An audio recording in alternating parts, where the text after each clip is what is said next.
In Mexico, they don't do that. People ask us all the time, aren't you afraid living in Mexico? And, they're worried about our safety as we walk down the street, but I feel much safer here than I did in the US. Welcome back to the Pay Me and Plane Tickets podcast. I'm your host, Jelani. Today we talk with Michael and Louisa, who make up the two vegans in Mexico.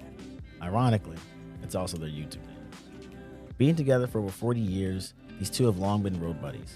From their times in Hawaii, their times in Japan, and their time RVing throughout the continental US. Today, Michael and Louisa are now retired in Puerto Vallarta. And they share their insights on the retired life in Puerto Vallarta, in Mexico as a whole, being a vegan in Mexico, and why each of us should consider a life outside of America. Take a listen and enjoy.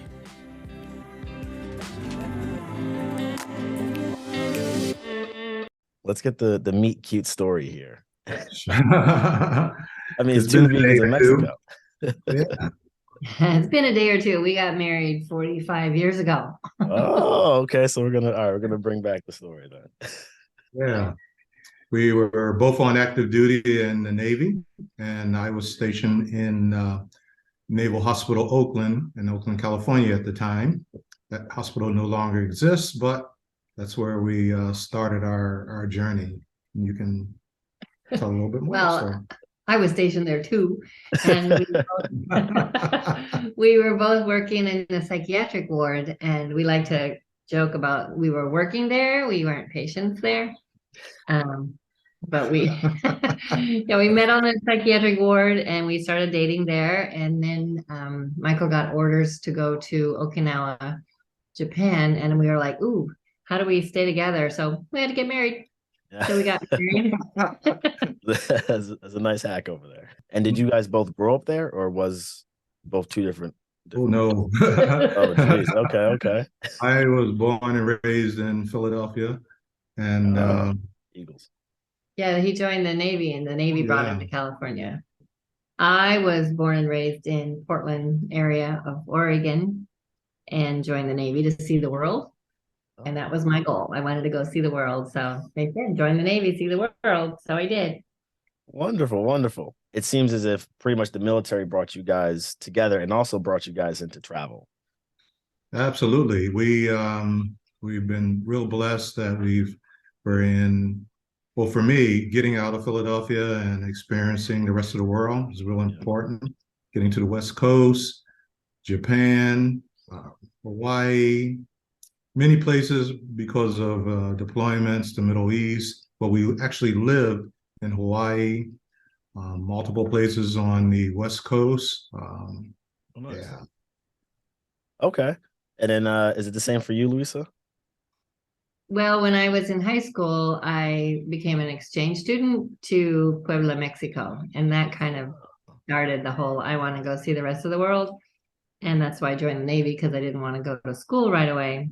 And when we were in Japan, or in Okinawa, we went to Hong Kong and went to the Philippines on our vacations because we could. And we went to China. Mm-hmm. And it was just the travel bug has been there for a really long time.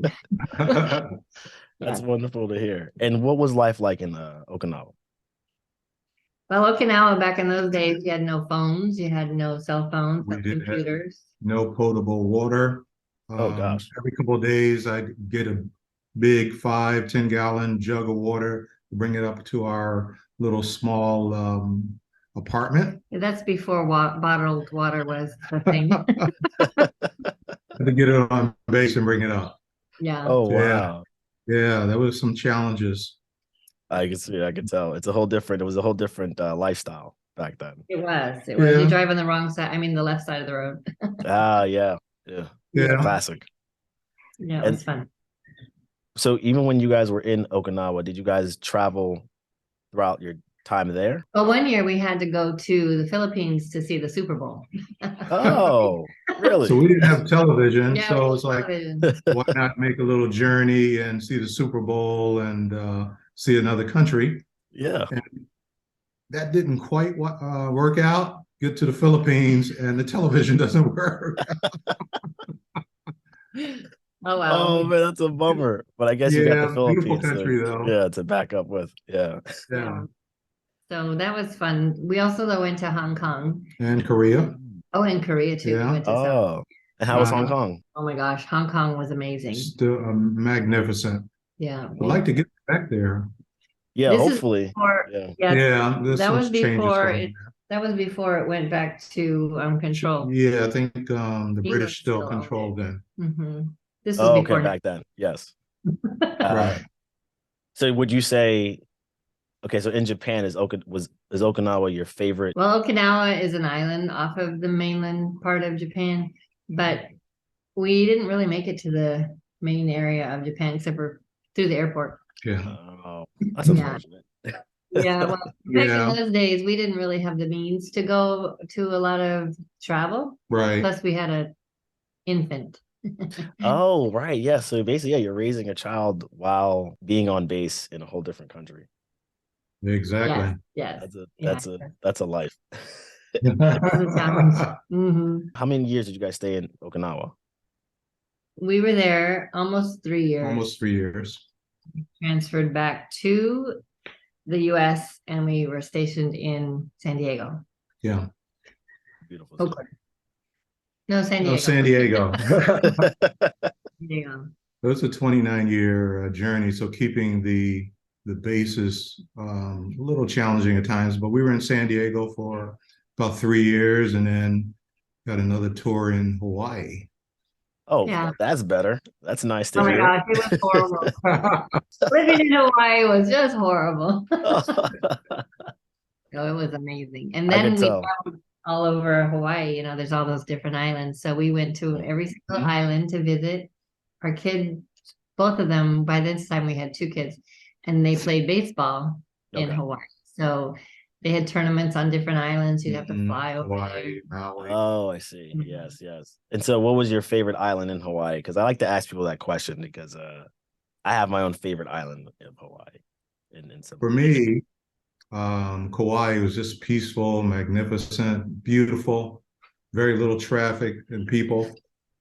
Okay. I like Molokai. Molokai was unique. Yeah, but Okay. you're just so different, Mhm. Very, Wonderful. very different. Which one is your favorite one? Maui. Maui is always my favorite. Yeah. I love to surf, so that's why I like Maui the most. Oh, nice. Yeah. But yeah. No, Yeah. and I think Kauai is very beautiful too. Yeah. It's quite a treasure. Yeah. Mhm. Oh, wonderful. And how many years were you guys in Hawaii? Well, it was interesting because after the first three, we came back to Long Beach. Yeah, we were Oh, actually on the on Oahu, Okay. but we would visit the other islands there. But then we Oh, had to go gotcha. back to Hawaii after 3 years in Long Beach. Right. We had to go back to Hawaii. They I made know, it. unfortunately. Yeah, they made us go back. But we had the choice. We could go to El Centro or Hawaii. Yeah. So we chose Hawaii, and our kids went to middle school and high school there. And so that was quite an experience having them in the local public schools. Is it that much different than the U.S. system? I mean, I know they're still U.S., but I know the Yeah. local It feels Hawaiians like a teach foreign different. country at times there. Yeah. There were challenges making sure that they're enrolled in like AP courses, science courses, Understood. hang on top. Otherwise, they can get lost in the system there. I see. But other than that, they really had a good time. And we were told when we were there by other military families that if you didn't put your child in private school, your kid Yeah. wouldn't get into college.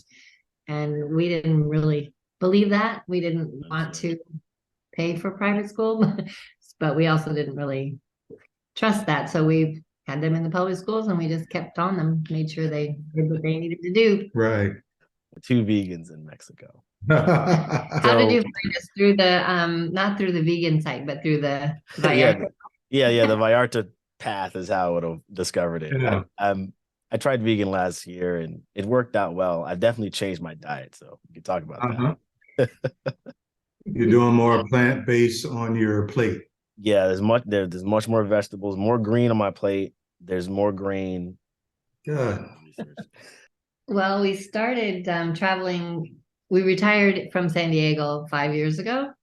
And at that time, we decided to sell everything. And so we sold the cars, the house, The kids. They weren't there yet, but still. But we bought an RV and traveled all around the US for the first 4 years. And we had a little dog that we wanted to make sure we didn't board too much. So we kept her with us. And then after she passed, we had the thought of we need to stay warm. Mhm. We were in Arizona and places like Texas, and it was still cold in the winter. And we Yeah. said, oof, let's And then go we go to Portland and it was rainy. freezing. But we did make it down to the Baja, which of course is at certain times of the year is nice and warm, but we could also see the flavor of Mexico and the easier living. The prices are wonderful. Yeah. So that attracted us to Mexico. And we Plus, like the beach. yeah, We like the beach. being Right. from, living in Hawaii, living in Okinawa, living in San Diego. We like the ocean. Yeah, Okay. and Not that we go into it, we're not surfers, but we like Yeah. to see it. Yeah. No. Louisa is, her background and majors in Spanish. We had first time we visited Vallarta, it was like, well, we're sitting in California, actually freezing. There's snow there now. That's kind of funny. Yeah, Yeah. they've had a tough year. Yeah. And so we decided, well, let's try someplace that we've heard. And we heard that Vallarta was beautiful. It's by the ocean. So we came down here and it was like, wow, this is magnificent. And we like the fact that it's very diverse. There's Okay. there's a lot of Canadians, a lot of Americans. They like to say Americans, but they're really gringos. Yeah, And gringos. gringos apparently isn't a bad word, even though in my background we always thought gringo wasn't a very nice word. Yeah. But they call us gringos if we're from the US. And it's very, very friendly here. So we really enjoyed that. The local Mexicans are just wonderful. And I love speaking Spanish here. So we said, ooh, maybe we should come back next year and get our residency. So we decided to do that earlier than expected because we were tired of driving around. The gas Right. prices went really high. Yeah. And repairs on the RV. So it just was time to try something different. Yeah, interesting. We came to Vallarta in June or the end of June, and it was very hot, very humid. Mm. And so we said, oh, maybe we should go inland somewhere. So we went to Ajijic and Chapala. We spent 3 months there. So we still have the travel bug, right? We're not stuck. We don't want to, we don't feel like we have to stay anywhere. So we just said, ooh, it's too hot. Let's go somewhere else. And so we went to Chapala and Ajijic for 3 months. And then when we visited San Miguel de Allende also, and loved that. But Beautiful city. yeah, I like to say it's like a Disneyland. It's so clean. Picture perfect. Yeah, it gives you that old Mexican colonial feel. Okay, I love that. I guess because it's a UNESCO, is that how Uh-huh. Yeah, city. They put a lot of emphasis on keeping things clean, etc. Pristine. Right. Clean, It's very protected. very protected. And we Yeah. almost decided to stay there and make that our base.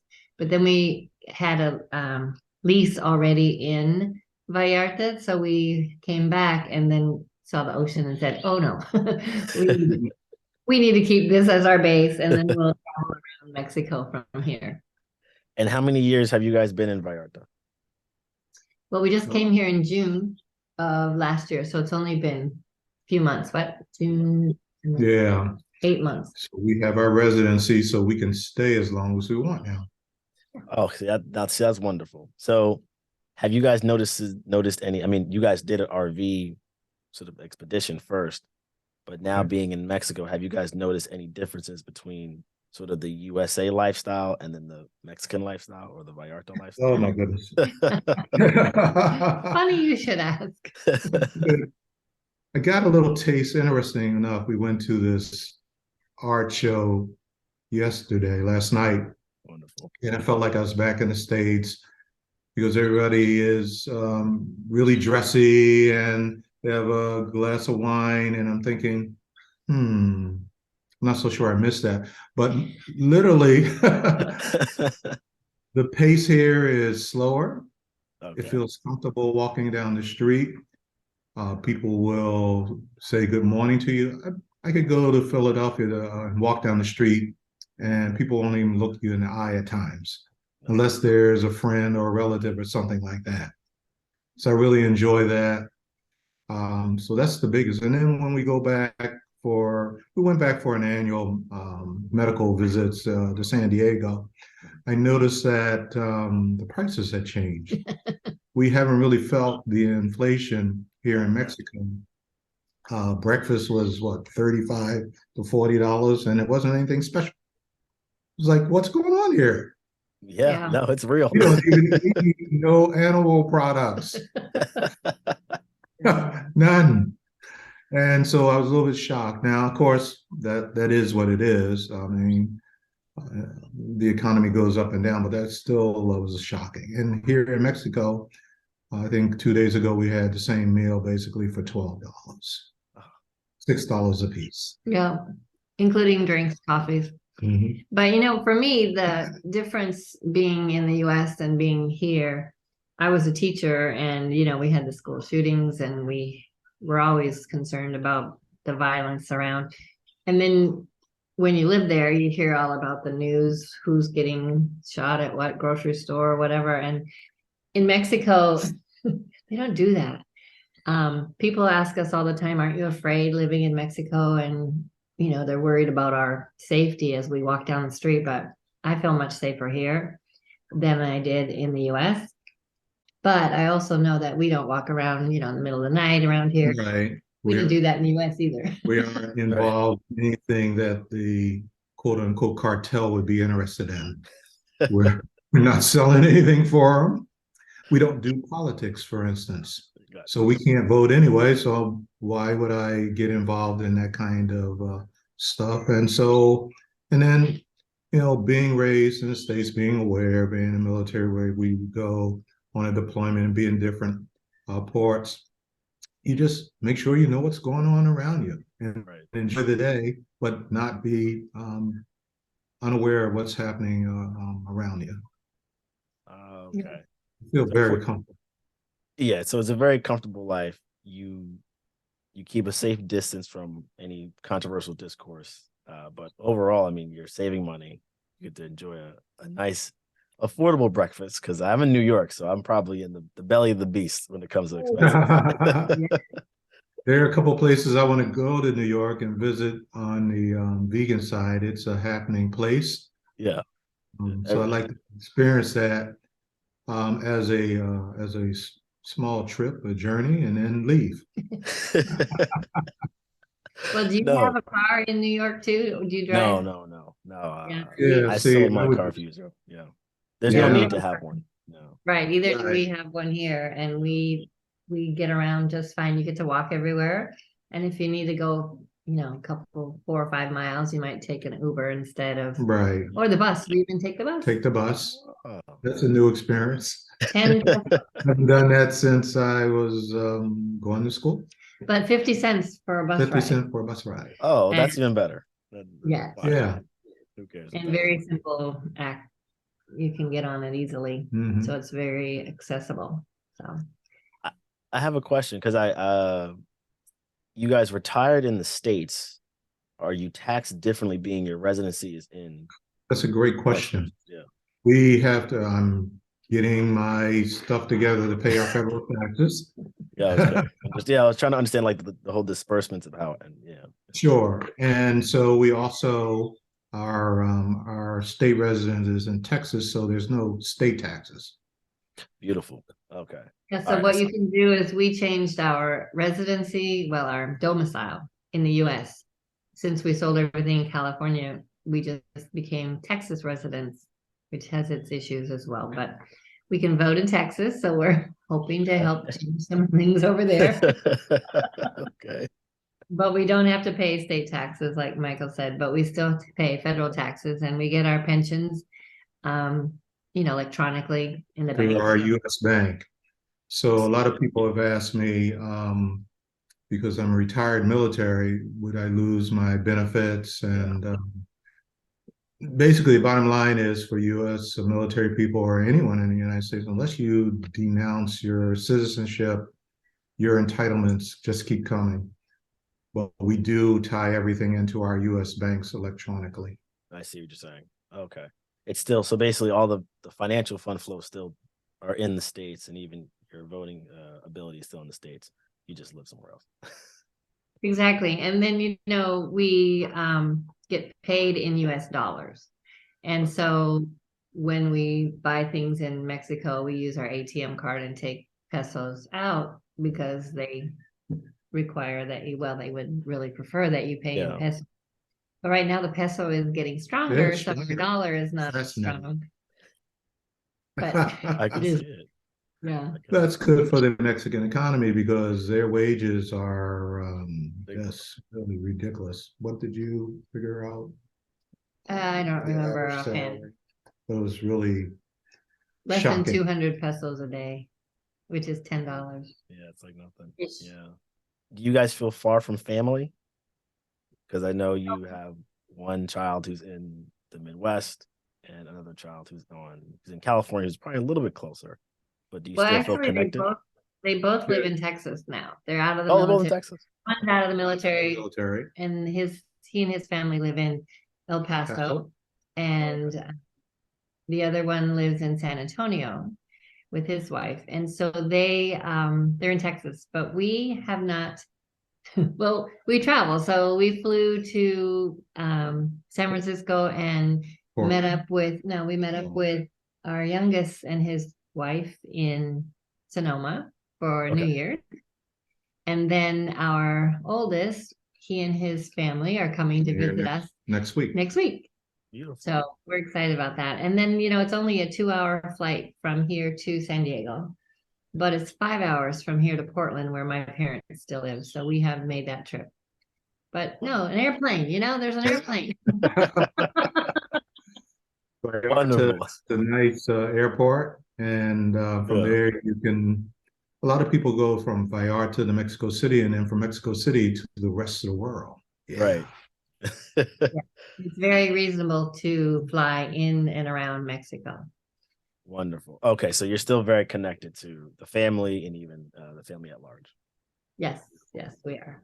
I want to go back on one thing you mentioned. You guys did an RV trip around most of the United States.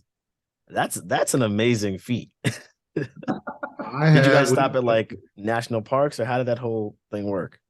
We had some interesting adventures. We had 2 RVs. That's a story in itself. One at a time. One at a time. Oh. But we would do things like stay at national parks, stay at wineries. There's something called Corps of Engineering parks. We would do, are you familiar with the term boondocking? No, I'm familiar with boondocks, but not boondocking. That's pretty much what we did. Basically, you pull up either in front of somebody's house that you know. That's mooch docking. That's called mooch docking. Oh, wow. You hook up.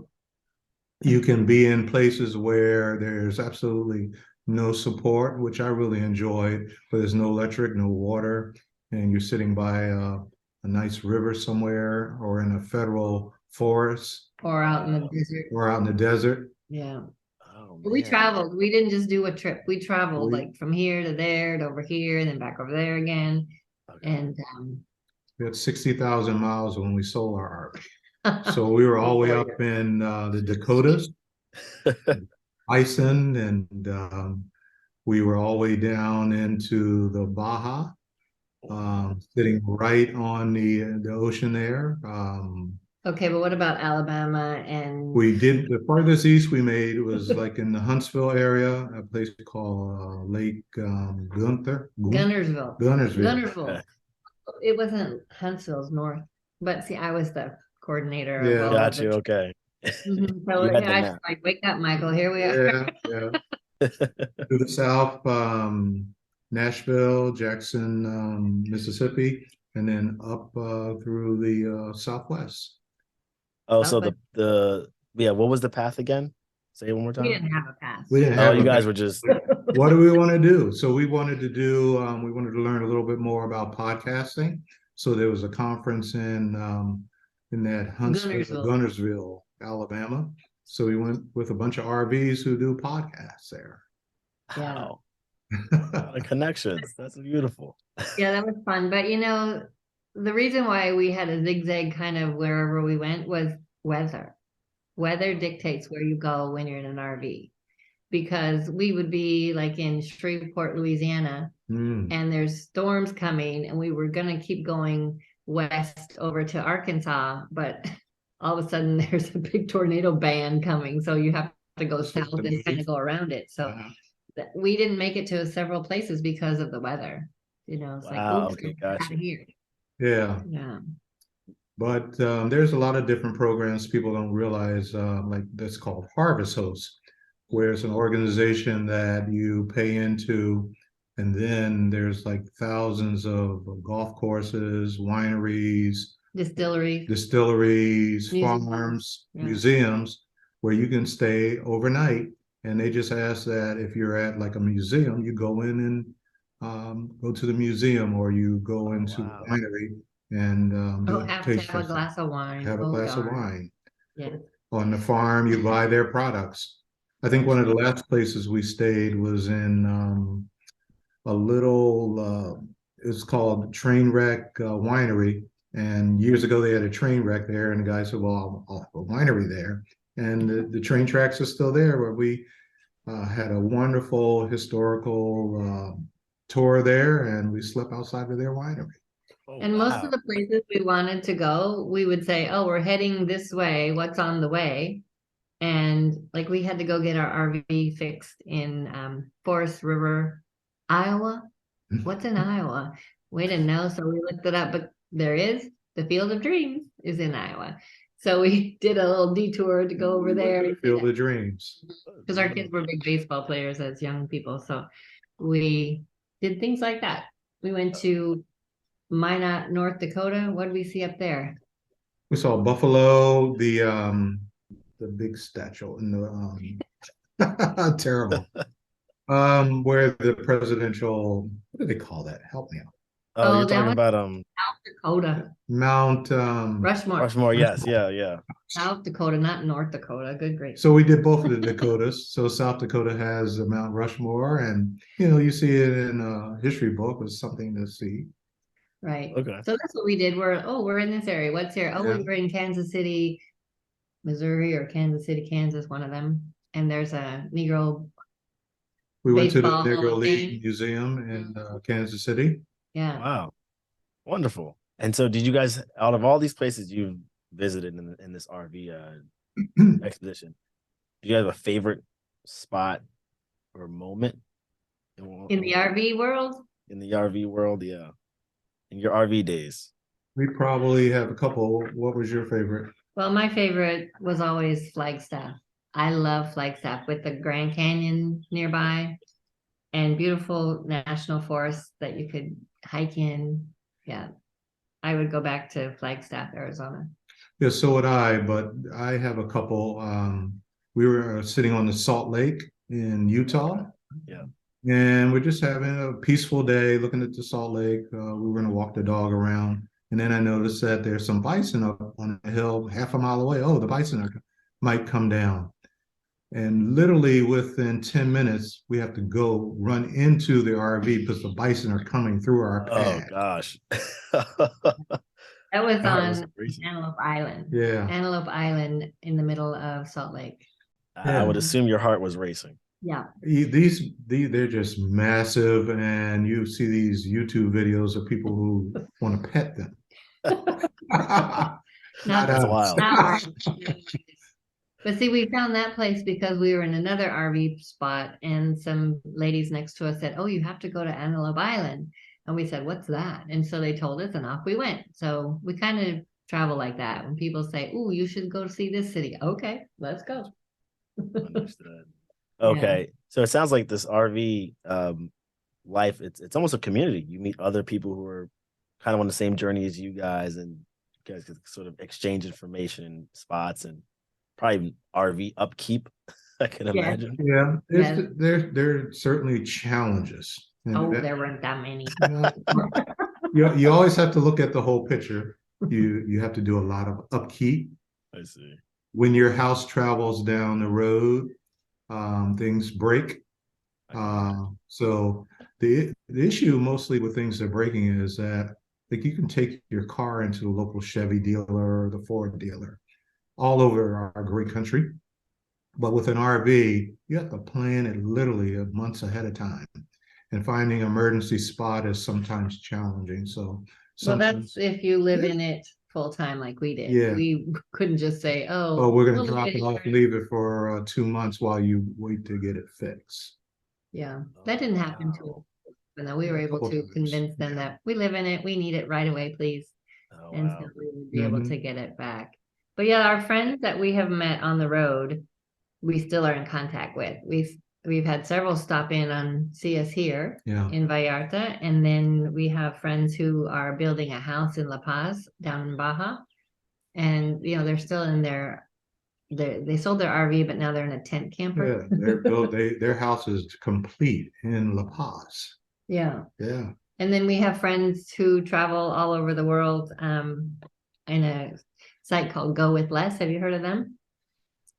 No, actually, no, I don't think so.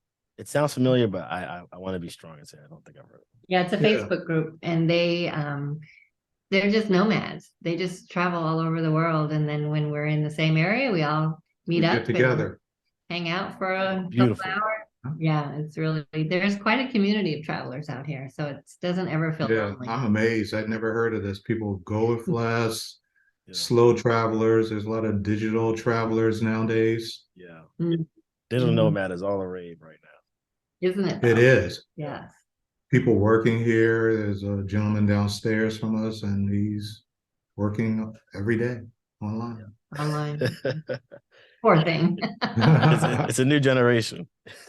Yeah, it's amazing. I love it. Okay, Mhm. wonderful. I want to get into this other side of you two. You guys are two vegans Yes. in Mexico. In Mexico. In Is it Mexico. easier or tougher in Mexico, or what's the difference between being a vegan and then also being a vegan in Mexico than a vegan in America? Well, I'll go first so I don't interrupt you. 'cause Okay. I tend to cut them off. I think it's easier here in Mexico because it's less expensive. And there's more access to fresh everything. There's fresh fruit market right down the street from us here, about a quarter mile, that we can get all the fruit and all the vegetables we've ever wanted. And even if we go to a vegan restaurant here in Vallarta, it's half the price of what it was in the US. I agree with that. So I think it's easier here, but there are a lot more choices for restaurants in the US if you're in certain cities like Portland and Seattle and San Francisco and Berkeley and San Diego, New York. New York, Yeah. and even Asheville, North Carolina, Mhm. apparently. But Portland. did I forget Portland? Portland has a vegan restaurant. You The can go vegan to a scene different is one magnificent. every Really? day a month Oh for my goodness. 30 days in a row.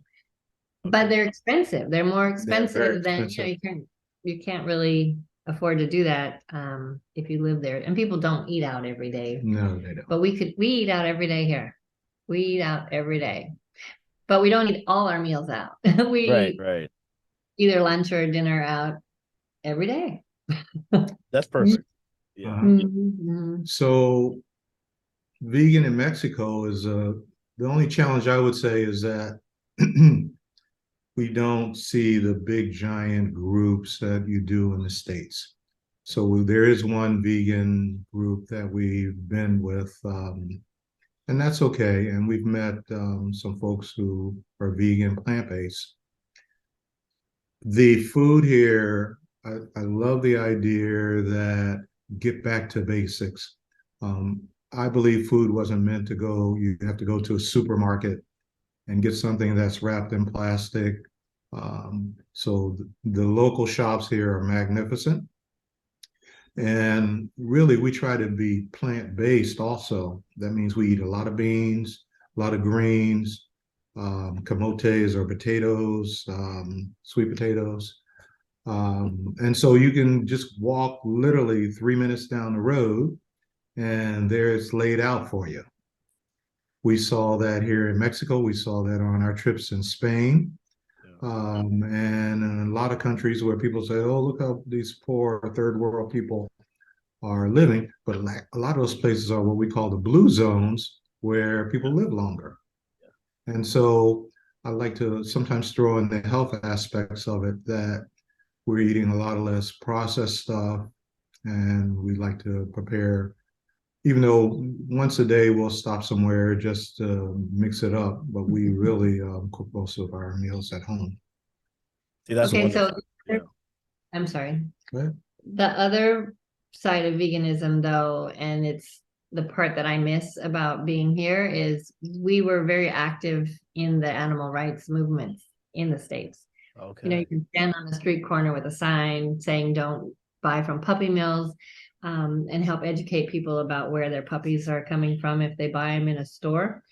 Or we could go out to Farmer John's slaughterhouse, and we helped shut down that one in LA Wow. by being involved in the protests. I stood in front of the Renaissance Fair in Minnesota and tried to help people say, don't go to the fair. They're exploiting animals there. We were in front of rodeos, you know, all around. That's kind of our RV trips, was around to different vegan festivals and different animal rights protests. But then COVID shut that down. So we couldn't really do that anymore, but we still spoke about it. And here in Mexico, I'm not really Not going to be comfortable. standing in front of any place that I might get arrested. I don't want to end up in a Mexican jail. I don't know. No, in the US, you have the right to do that. Here, I'm not Yeah. quite sure. I As a see. farmer, Yeah, I see. even I though see. they do we have. do have some animal rights marches and things like that. Mhm. We're just not comfortable doing that. Being a foreigner here, Yeah. I'm not sure I'd be accepted. But we do still talk to people who say things to us, you know, like, do you want to go horseback riding with us? And I'm sorry, we don't believe in exploiting the animals. And they'll say things to me like, what? Horses like to be ridden. That's what they're born for. And I don't want to lose friends, so I try to just say things like, well, you do that. I'll do just it. keep saying that I don't do that. And then maybe they'll think about it, you know. So Right. it is different being vegan here, which is why we like to say we're two vegans in Mexico, so other vegans can say, hey, there's other people like Yeah, us here. and people reach out like that. Right. Yeah. So pretty much you're eating healthier at a better cost, but the activism is a little less involved in Mexico. Yes. Yeah, absolutely. Yes. Understood. Yeah, because I would assume, yeah, it's not the safest thing to do in Mexico to be out there sort of picketing. In New York and DC, I frequent them a lot. There's protests every day. There's always I some love- street blocked and something, I love somebody that. says something. So Now that might be why we traveled back to the US to go to Maybe. in one of those, because I Maybe. love that. I'm the one with the sign out there. wonderful. But my philosophy is activism starts on your own plate in front of you. That's very true. Wow, yeah, Yeah. that's very true. Yeah, you kind of get to lead by example. Absolutely. Mhm. Do you guys have any trips planned outside of Mexico, like for a vacation from Vallarta? Vacation from our vacation. Right. Love it. We, I think what we're going to do is around April-ish, the weather here, the humidity just gets just horrible. Really? So that'll be our starting point to start slow traveling in Mexico. There are so many places that we haven't been. You mentioned a couple we haven't been there yet. I think April is when we're going to go finally to Sayulita. We haven't been there, Sayulita. and it's right there. Yeah, it's right. And right down so the road. you're going to go spend a day or two there and down to San Pancho. But like you said, once, I think probably more like May or June. We have to be here in June for my residency because I have temporary, and so I have to renew that. for 3 years Oh, gotcha. by June something. It's an administrative thing. It's no big deal. Yeah, it's not a big deal. They say, as long as you're here to do it. Yeah. Okay, gotcha. So I will stay for that. We'll stay for that, and then it'll be really hot. So Yeah. we want to go like probably to Mexico City for a month, or maybe Puebla for a month. Oaxaca. But Oaxaca. Mhm. See, go. But we do eventually want to get to Costa Rica. But we have to check out the weather. See, the weather again dictates our travel. Where is it going to be too hot to go? Where is it going to be too cold to go? So, we'll look and see. Costa Rica is warm all the time, I think. And the other day we were talking about, I want to do another trip to Spain. We have walked the Camino multiple times. Okay. And Have you so, heard of the Camino? No. oh, You've never heard of the Camino de Santiago? No, never heard of it before. It's a 500-mile hike from France to the end. Oh, yes. Yes, I Oh, did. Yeah, a friend of mine did it. He did tell me the name. Yes, you're right. He did that Yeah. whole hike. Yeah, he did. Yeah, and he was carrying a certain amount of pounds of bags with him. yeah, about Yep. 12 Yes. pounds. Yeah, Yeah, we Yeah. did it 5 times. 5 times. yeah. Yeah. We're a little addicted to that. That is the best. So the reason why I want to do one more, and I'm not sure, you can go different trails and routes and time. Every time I went, I always had to get back at a certain time because I had to do that work thing. So there's always pressure. Got to move. Got to do so many miles. And now we can take our time to do it. I see. Yeah, You so actually we'll probably cherish go it. to Spain. We'll probably go to Spain and again. England. Haven't been to England. Yeah. We'll fit it all in. I've never been through the Panama Canal. I was on a couple of ships and we were all over from Australia to the Middle East and Oh. a lot of sea time, but I never made it through the canal. I want to do that. The Galapagos. Oh, yes, I want to go to the Yeah, we Galapagos. want to do that. That's not far from you guys either. Yeah. Yeah. Okay. Wonderful. Okay, so you guys have a plan, some inkling of a plan for the rest of the year, or even further beyond that. But it sounds amazing. I'm excited to see it. You guys started a whole YouTube channel and a bunch of different social feeds. What prompted your idea to actually do that? Well, when we started RVing after we retired, I really liked podcasts. That was 5 years ago. And so I started the podcast. I forget what it's called. Anyway, we did it for a year, and podcasting was fun, except for we didn't get a lot of feedback from our listeners. But we would be in some area and a guy says, have I met you guys yet? I've heard your voice. He said he recognized our voices, and it was like, oh my gosh, you listened to, he goes, I listened to your podcast. It was one guy. And then one of my friends, my good friends, said to me, oh, I listen to you at night when I need to fall asleep. So after a year, it felt kind of like, we had maybe 300 downloads a month, and it was like, well, that's good, but we just wanted to keep telling people about traveling. Right. So then we stopped doing that. And then when we moved to Mexico, I said, I want to document our time here, Our but I don't want to do journeys. it on the podcast. So we decided to start the YouTube channel, and that's been fun. I don't know that it's the best title. People don't you're like, oh, vegan, scary people, don't follow them. They're gonna preach to us, Yeah, no. So we but we have one video that we did was Is Mexico Dangerous? That one has had over 10,000 downloads. That's what people want to see. And to us, we aren't doing it to get followers. We just want to show people what it's like to live here. And so our lifestyle. yeah. Right. I could do more clickbaity stuff, and what everybody wants to know about Mexico, but it's really just to document our travels and to show people you can eat vegan like here, and you can not starve. Yeah. Not by the starve, way, right? yeah, and by the way, we can walk half a mile and be at one of the world's beautiful beaches.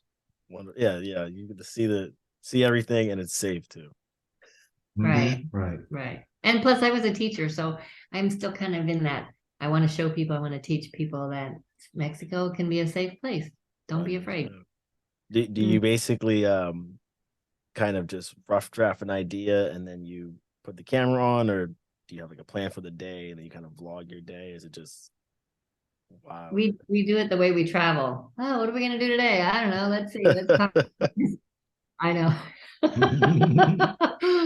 We kind of fly by the seat of our pants. Yeah. I see. And you guys like it pretty much. No, look, I love watching you guys' videos. It helps me out a lot. And I think also, yeah, you guys do get to clear the air on. I guess there's a lot of people believing Mexico City is still very dangerous. It's not, it's not as dangerous as been reported. You guys have I pretty think much it's showed it. foreign, yeah, because it's in a foreign country, and the only thing that shows up on the news is if it bleeds, it leads. Exactly. Right. Unfortunately, in day to day, people going about their business, they're working, they're hustling, they're having fun, and those things don't make the news. I mean, you could make you in the States. Sometimes I wonder how come people even leave their house. If you look at Right. the But it Yeah. is scary out there it if you looks watch the scary news all if the you look at the time. news all the time. Yeah. Yeah. If you're seeing all this negative stuff, you're gonna eventually be Right. programmed to believe it's as terrible as it is, and it's not. Yeah. Yeah, Yeah, it's not that bad. absolutely. So hopefully we can give folks some insight, and you can look at some of our hits on the subjects, and it's like the food. Are you going to get sick? Are you robbed? Okay, let's talk about those issues and give our view of that. I don't want to take up too much of your time, so I'm gonna throw out some fast, quick, patented pay me in plane tickets questions here, and it'll be Great. for both Okay. of you. So, if you did have to get paid in plane tickets, which airline are you choosing? And you can each have one of your own. Okay. We have really enjoyed the last couple of months Alaska. Alaska. Yeah. Yeah, because they give a free companion flight Oh, I see. here. Yeah, the pass. I think Delta does that too, right? Yeah. Yeah, so we're gonna do that one to Costa Rica. When we go there, we'll use Alaska. But I really am enjoying United right now. Mhm. I know I heard you said that before too. You like Yeah. yeah. Yeah, I like I like them too. They've taken very good care of me. Yeah, yeah. Mhm. When we were going to Spain, I really love Delta. Uh-huh. I thought they did a wonderful job. They didn't lose my stuff. Good leg room. Yeah, we had some issues Yeah, flying there once, yeah, but Delta took care of us. yeah. But that was a while ago. So we're into United in Alaska. Alaska. Okay. On the over here in New York, it's rare I ever see Alaska Airlines. Yeah, I don't know that they go that far. They go that far. Yeah. Yeah, it's rarely, but I know they're around. Mhm. Do you guys have like a travel credit card or debit card you guys use for points? I know you guys are using cash more because you take out cash for the pesos, but I guess But we just started. We just started doing the Yeah. travel hacking. We're newbies, but we're right on that. okay. What's the first card you guys have? I guess. Hey, Sapphire. Hey, Sapphire.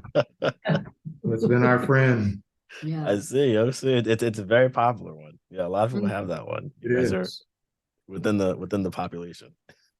Yeah, those Yeah. people that go with less, they are the big travel hackers. And so we've been following them going, ooh, we need to do that more. So Chase Sapphire, we both have that. The Chase business, because we have rentals. So things come up at your rentals. We just put that on the business card. I Yeah. see. Yeah, and you get to write You it get off. points. You get wonderful points. Exactly. Okay. So Chase Sapphire, the Chase Business ink card, they're pretty much your point hacking cards. Yeah.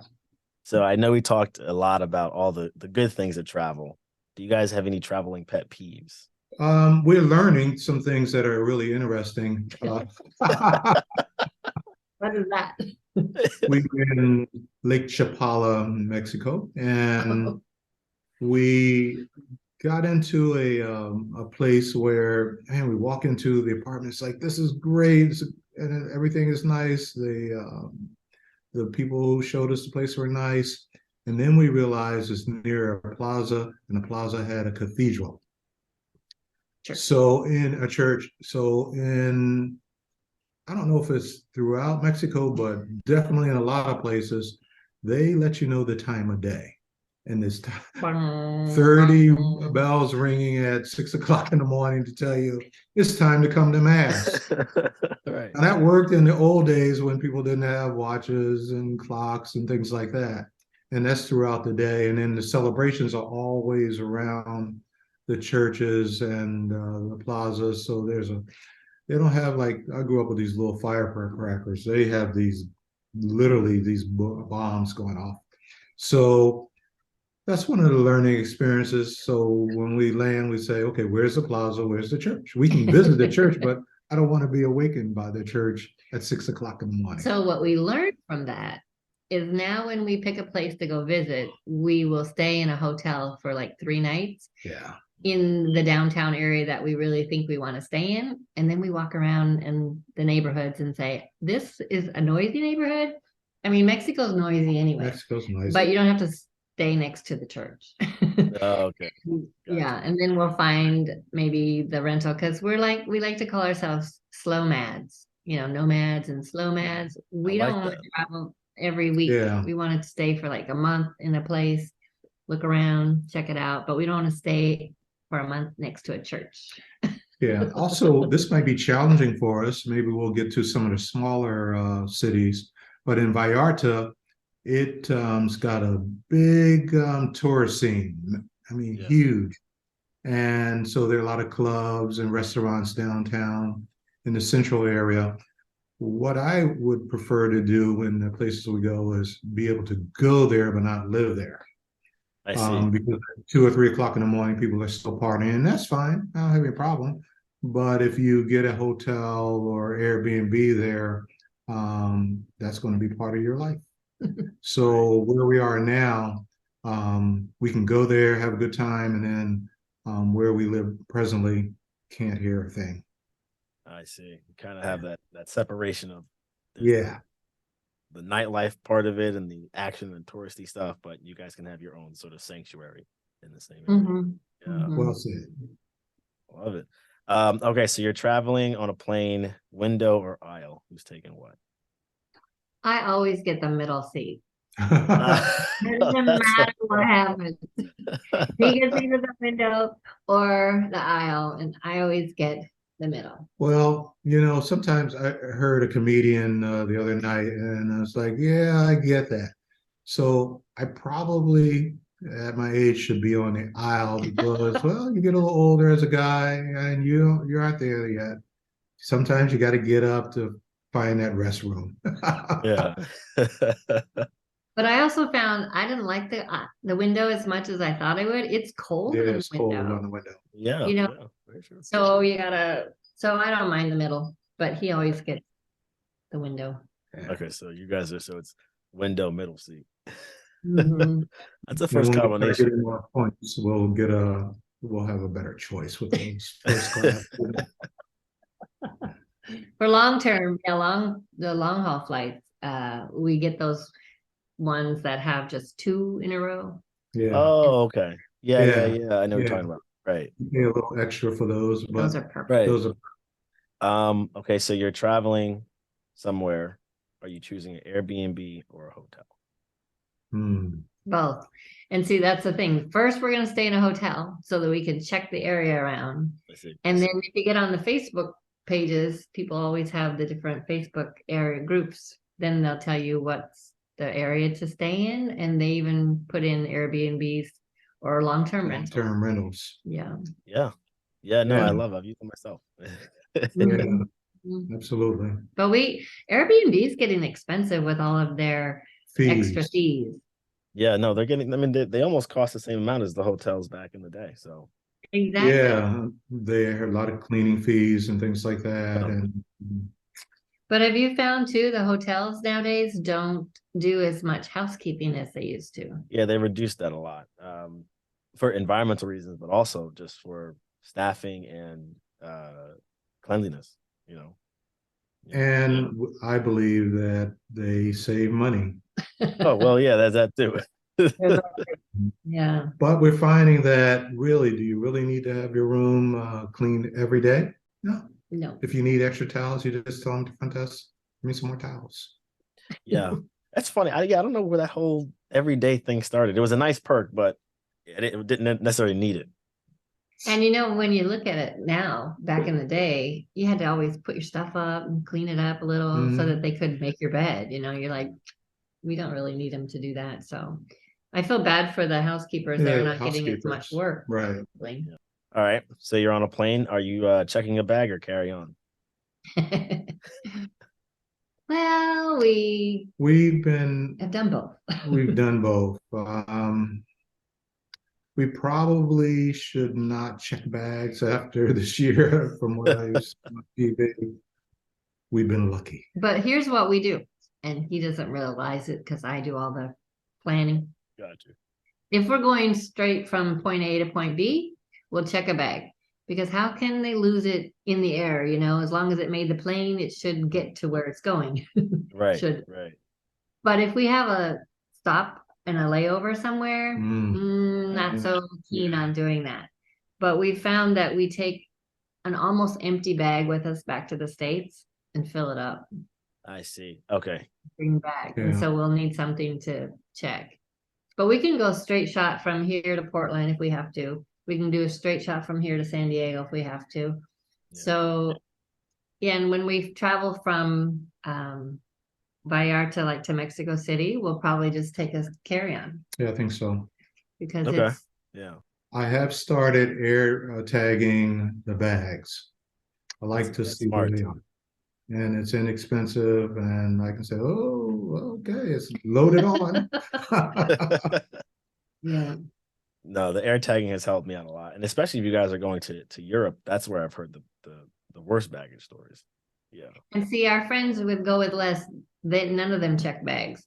And Yeah, when we went absolutely. to the Camino, all those times we just had our backpack. So we'd probably be able to do that again. Right. Yeah. Okay. Fair enough. We asked people this last question, but I think you guys already found your spot. So we say, if you had to travel to one place for the rest of your life, where would it be? And I would probably, I don't want to guess, but I bet it's where you guys are already now. Well, except for Mexico in general, yes, probably. Okay. But we haven't found the spot in Mexico. Vallarta is great for the winter, but in the summer it's way, way hot. So I don't know that this is our forever year-round home. There's some spots we really haven't traveled to. We on the African continent, we've only been to Morocco. But they don't speak Spanish over there. No, they don't. No. But it's across. Oh, this is true. Europe, we've been to Spain, and I've been to Spain and a little bit of France. That's it. So you don't have a place that you want to call forever home? No. What if you wake up tomorrow in Iceland? Beautiful place. In Iceland, if we wake up tomorrow in Iceland, we got on the wrong plane. Oh man, I love it. Man. No, okay, so basically it's a not yet thing, but I guess Mexico would be the safest answer if you had to. Yes, yeah. If we had Certainly is a nice base. Nice base. Okay, Right. wonderful.